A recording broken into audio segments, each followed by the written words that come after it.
Hello, I'm Helena. I'm from Slovakia originally. I am bilingual Slovakian-Hungarian, and I grew up in farm. And at age about 18, I have moved to Austria, where I learned German and about their lives and living there. Then 2 years later, I moved to London, which became my home. I stayed here for about 15, 16 years. And in this time, I continued with my studies. I started with photography, illustration, and then I ended up doing a degree in computer animation, which I really enjoyed, and I still doing it to this day. Not as full-time profession, but as combining it with my other interests like sport, languages, film, and things like that. In this time, while I was living in London, I have also traveled around Europe and then in New Zealand, America, Australia, Cuba, and actually beginning of this year I went to Thailand also, and I really enjoyed it and didn't realize how important is it actually, or how much freedom it gives to know a language until I came back to London. I was so excited about being back here again and just being able to talk to anyone and just walk down the street and hello, how is your day, and just having a conversation, because even though in Thailand I met lots of English speaking people, but I couldn't have the conversations with locals the way I wanted. So there's lots of sign language, lots of like just feeling and like instinct, and so you understand each other. But yeah, it actually just dawned on me how important is it to give them that freedom of speaking the language, because it gives them lots of new opportunities of new life and new friendships, and just changes. So I decided to go back. Rather than traveling, I would like to teach.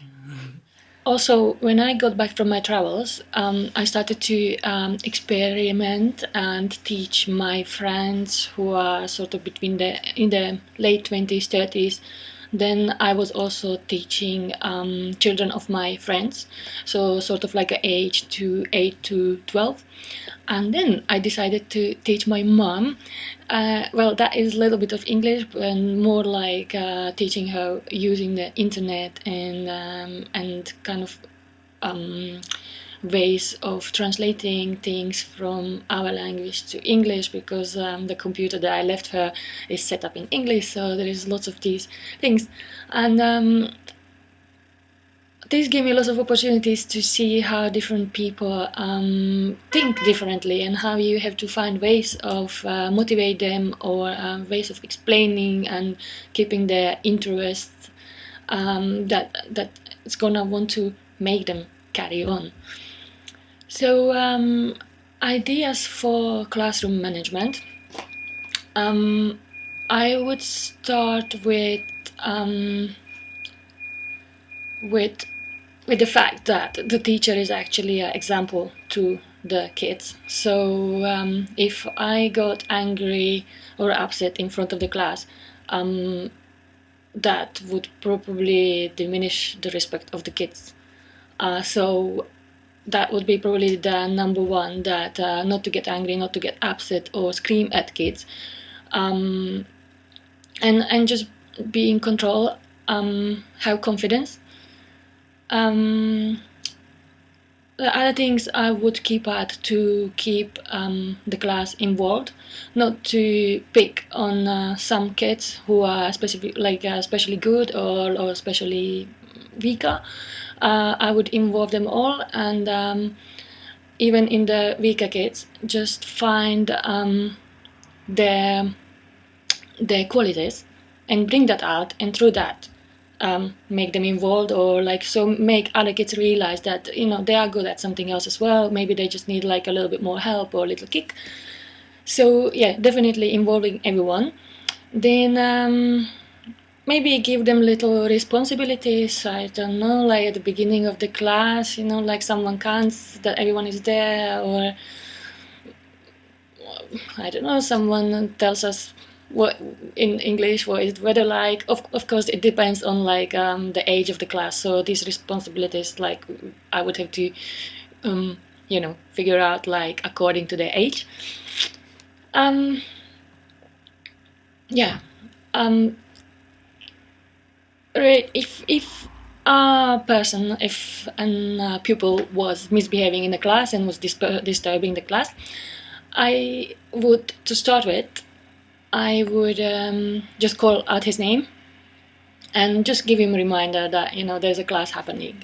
If he continued, I would possibly bring him to the front of the class where I'm giving a lesson and somehow involve him in the class. So if I'm like explaining some sort of grammar or some sort of like where there's a little dialogue, then I would put him into it. So if I was given a question, he would have to answer. Basically make him part of that, but not to make it look like like I'm picking on him now. I would possibly then bring in someone else as well and exchange him. So make sure that people are taking turns. um, yes.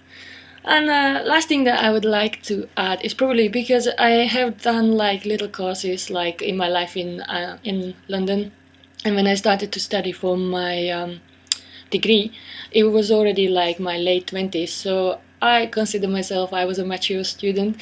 So as well as I was learning and doing my homework and everything, on the side I had to work to pay my bills and all that thing. So I was there as an adult. I wasn't just watching like how we are being taught, or what we are being taught, but also like how these different teachers are using different teaching techniques, how their expectations are different, their approaches are different, like how they come into class. Some just think that, okay, this is it, you learn that and it's up to you.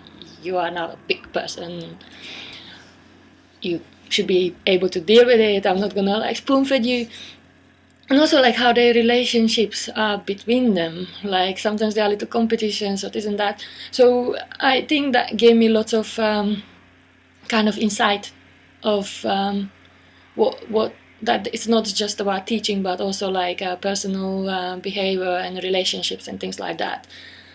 um, Other experiences that I would bring in also is like in my works where I worked before, that I always had to deal with people or groups of people.